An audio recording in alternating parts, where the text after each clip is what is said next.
Hiya, welcome back to the channel. So, 2008 Golf Mk5 1.6 FSI, and it needs service. So, well, that's what I'm going to do. And now that has been running for long enough to warm the engine up so the oil comes out nice and easily. And I've put a jack under there just to make it easier to get underneath it. I'm going to drop the oil on it, which should be as simple as crawling underneath the car with a 19mm and undoing it. Yes. And then while that's draining, we want to get to our oil filter, which is underneath this, which needs pulling off. And to take this off, I first need to disconnect this here. So let's disconnect this pipe nice and carefully, which can be quite tight. So now that's off, I'm hoping that I should just be able to lift this off like so. And now I have significant enough space to access the oil filter, which is a 32mm to remove, and is way tighter than it should be. But with some fighting spirit and determination, it has actually come undone. So now I need to get that out of there without making a mess. And then we want to pull that filter out of there, which just pulls off, and we want to take this O-ring off here, like so, because we have new of both of them. So first we can put the new O-ring on, which basically just goes where the old O-ring was, and it should sit in that groove like that. Then the filter, same again, just pushes in like that. Now we can use a little bit of this oil here just to put on this O-ring, and then we are ready to reinsert this into here and tighten it up and torque it to exactly 25 Nm. Click. And then we can just push that back into place. I mean, it's coming back off again, but we can put it back on for a minute. And then after fitting a brand new 14mm copper washer, we go back underneath and then reinsert this sump plug, and then torque it to a specific exact torque setting. Click. And now we should be done underneath, so I want to take it off this jack to make sure the car is perfectly level for when we put some oil into it, which is this stuff, and it goes in here, which we just pour in nice and carefully like this. And I think it's about 3.5 litres, which is how much I'm going to put in, and then I'll measure it. And now, got about 3.5 litres of new engine oil installed, which will be an adequate amount to start the engine.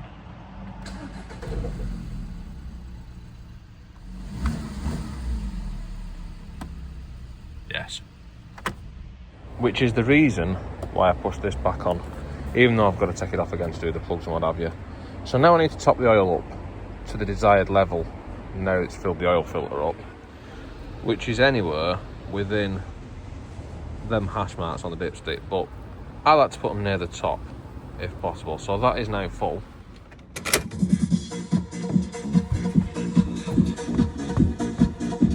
So now we can get on with the rest of it. So we need to take this back off. It has got a connector there which needs to come off for a vac line, and then there is a plug also there. And then now I think this should just pull off.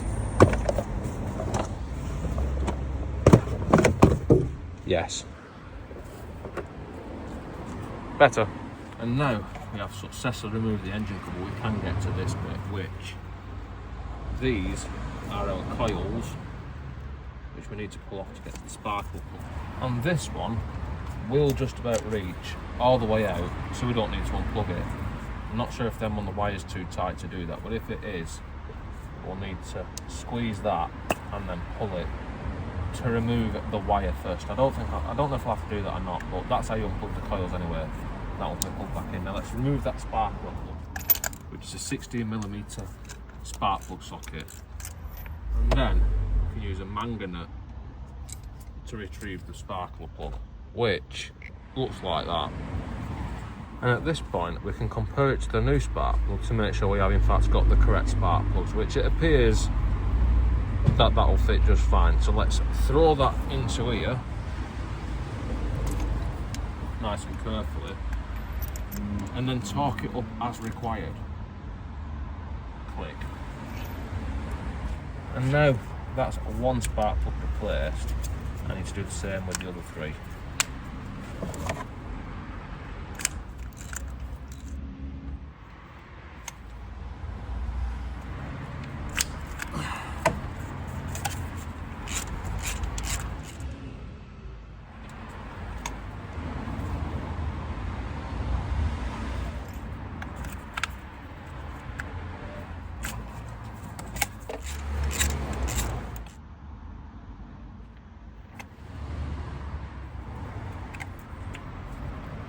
And that is the spark plug replaced.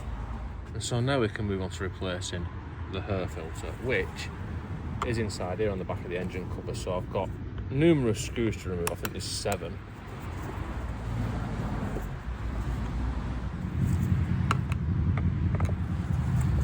Like, yes. And as we can see, the air filter is probably well due replacing. So let's replace it with a nice shiny brand new one, which just fits in there nice and simply,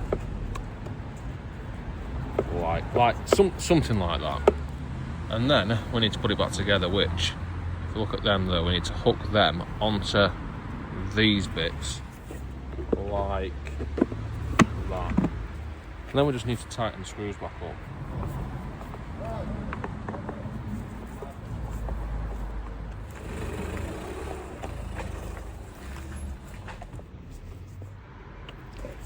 And then now we can refit this, so we just need to make sure that we line up the intakes, the throttle body and what have you. There's one down here which goes onto the exhaust manifold, and then we just push that back on, and then we put this, just plugs back in where we took it off from, same as that one does. And then we just need to refit this, which is quite tight. Yes. And now under here we should in fact be done, so let's close the bonnet before we've made sure everything works, and then we make our way around to here, because we have got the cabin filter to repair, which is in the same place as on the Mark 6 Golf, which I showed in another video, but it's under here. So we've got 2 screws to take out.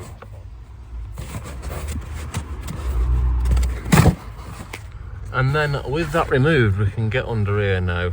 I'm not sure if there's meant to be a screw in there, I can't remember, but there's not a screw in there, so it's nice and easy to remove this. Just slide that way, and then we can pull.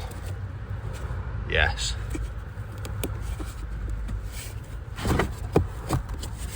Yes. Yes.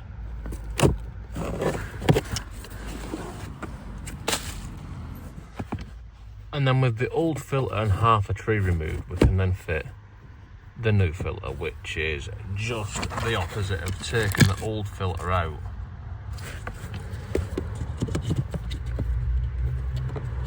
And now we have that slid back in and the new propellant filter fitted, so we can put all this back together, which I'm going to do off camera because, well, to be honest with you, it's quite self-explanatory. So I think that's where I'm going to leave it. Don't forget to like, comment, subscribe, all the usual shit. I'll see you next time.